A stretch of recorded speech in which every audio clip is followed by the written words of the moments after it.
Hi అండి, welcome to Preethi channel. ఎలా ఉన్నారు? ఈరోజు నేను మన ఛానల్లో చూపించబోయే రెసిపీ చేదు లేకుండా కాకరకాయ పులుసు. ఇలా చేసామనుకోండి దగ్గరికి చేదు మేము తినము బాబోయ్ కాకరకాయ అన్న వాళ్ళందరూ కూడా లొట్టలేసుకుని తింటమే కాదు, ఇట్లా కాకరకాయ దొరికినప్పుడల్లా కావాలంటారు.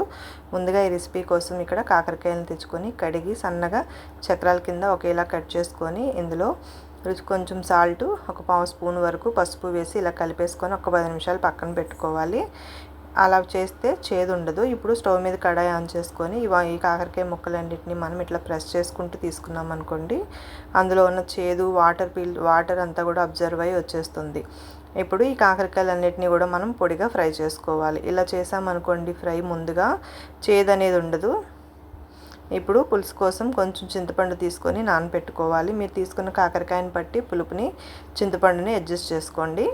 ఇప్పుడు కాకరకాయ అంతా కూడా రెండు వైపులా టర్న్ చేసుకుంటూ బాగా క్రిస్పీగా ఫ్రై చేసుకోవాలి. చూడండి, ఇట్లా క్రిస్పీగా అయిన తర్వాత కాకరకాయ ముక్కలన్నింటినీ కూడా వేరే బౌల్లో తీసుకొని అదే కడాయిలో ముందుగా కట్ చేసి పెట్టుకున్న 2 ఉల్లిపాయ ముక్కలను వేసేసి బాగా ఫ్రై చేసుకోవాలి. ఇందులో ఒక పచ్చిమిర్చి కూడా వేసుకున్నాము. కారం బట్టి మిర్చి అనేది మనం అడ్జస్ట్ చేసుకోవాలి. ముక్కలన్నీ కూడా బాగా మెత్తగా మగ్గడానికి రుచికి సరిపడా సాల్ట్ వేసేసి ఒకసారి కలిపి మూత పెట్టేసామనుకోండి 2 నిమిషాలకి ఉల్లిపాయ అంతా కలర్ చేంజ్ అయ్యి మెత్తబడింది కదండి. ఇప్పుడు ముందుగా కట్ చేసుకున్న మీడియం సైజ్ టమాటాస్ ఇక్కడ నేను 2 తీసుకున్నాను. టమాటా అంతా కూడా వేసేసి బాగా కలిపేసి మూత పెట్టాలి. ఇలా పెట్టామనుకోండి మరో 2 నిమిషాలకి టమాటా అంతా కూడా మెత్తగా అయిపోయింది. చూసారా? ఈ విధంగా ఫ్రై అయిన తర్వాత ముందుగా ఫ్రై చేసి పెట్టుకున్న కాకరకాయ ఫ్రైని వేసుకోవాలి. ఇప్పుడు రుచికి సరిపడా కారం అనేది ఇక్కడ అడ్జస్ట్ చేసుకోవాలండి.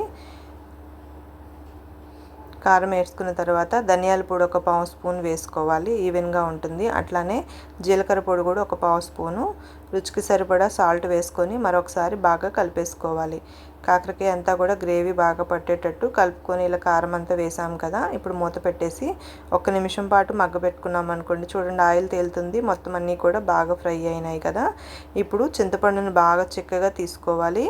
చింతపండు జ్యూస్ని వేసేసుకోవాలి. చింతపండు రసం అంతా కూడా పలచగా లేకుండా చిక్కగా వేసుకోవాలి. ఇలా వేసుకున్న తర్వాత ఒకసారి బాగా కలిపేసుకోవాలి. కొంచెం వాటర్ అడ్జస్ట్ చేసుకొని పులుసుకి సరిపడా వాటర్ అండి, ముక్కలు మునిగేంత వరకు వేసుకుంటే సరిపోతుంది, మరీ ఎక్కువ వేయాల్సిన పని లేదు. ఇలా చింతపండు పులుసు అంతా వేసేసాక ఇంగువ జస్ట్ కొంచెం ఒక 2 చిటికెళ్ళు అంత ఇంగువ వేసేసి బాగా కలిపి మూత పెట్టేసి చిన్న మంట మీద ఒక 5 నిమిషాల పాటు మరగనియండి. చూడండి, పులుసు అంతా కూడా బాగా మరిగిపోయింది, దగ్గర పడింది కూడా. ఇప్పుడు మనము స్టవ్ ఆఫ్ చేసేసుకుందాము.